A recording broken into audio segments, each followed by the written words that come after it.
So clearly at this point, I think it's safe to say that Wemby is getting close to being ready to dominate a bit in the National Basketball Association. It's just a question of whether or not the San Antonio Spurs can get off their asses and actually help him out with some additional talent around him.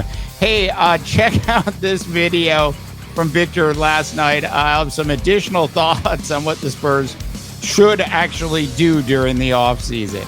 Amazing Spurs crowd hasn't hit. I missed this shit. I love it. I missed it. Enjoying the game and winning back from the road trip with more than 16,000 people that I love. That's feeling. Hey, can we go Spurs go?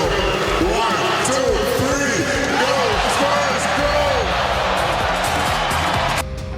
Okay, absolutely love it. I mean, Victor's charisma on and off the court, pre-game, post-game, it doesn't matter, is, essentially off the charts. It's one of the reasons he will most likely be one of the big faces of the National Basketball Association when King James decides to retire and Steph Curry walks away from the game. At the end of the day, the San Antonio Spurs organization have actually done Wemby a disservice this year by putting the roster together that they put together. It is a flat-out G League, Memphis Grizzlies, Ja Morant can't play anymore style roster. That is exactly what the San Antonio Spurs have actually put on the court for this entire season.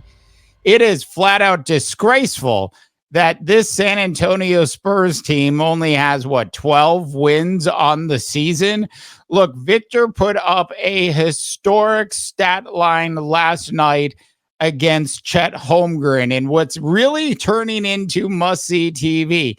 All those Thunder, San Antonio Spurs games should be nationally televised games, but it's hard to do when one of the teams only has 11 wins going into the game.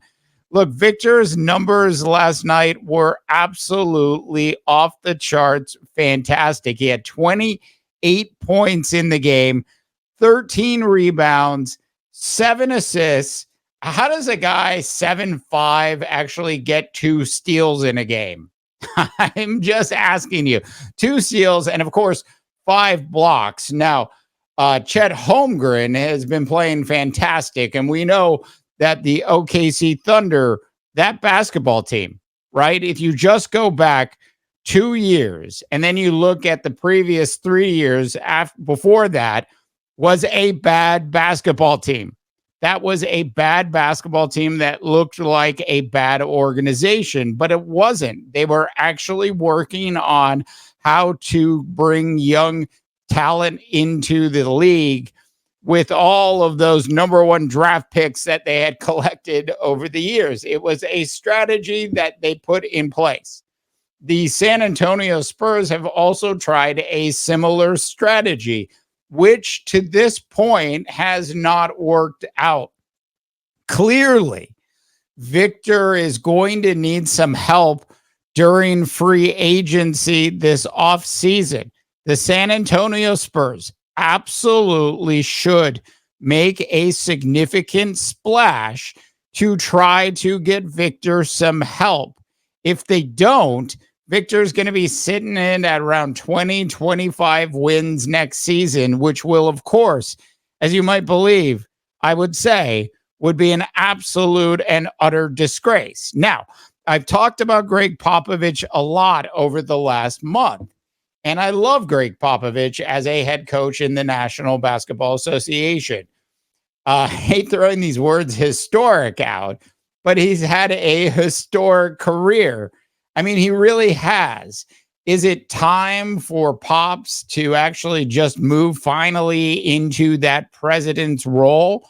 I've suggested it a lot over the last month, and I think it might be. But regardless of whether or not Pop coaches next year or just moves up into that president's role permanently, they absolutely need to figure out how to get Victor some help, because what they've put on the court to this point, as I mentioned, is a Ja Morant, Memphis Grizzlies. Ja's hurt for the rest of the season. Desmond Bane's out. We're just going to play a G League team. That is what the roster actually looks like for the San Antonio Spurs.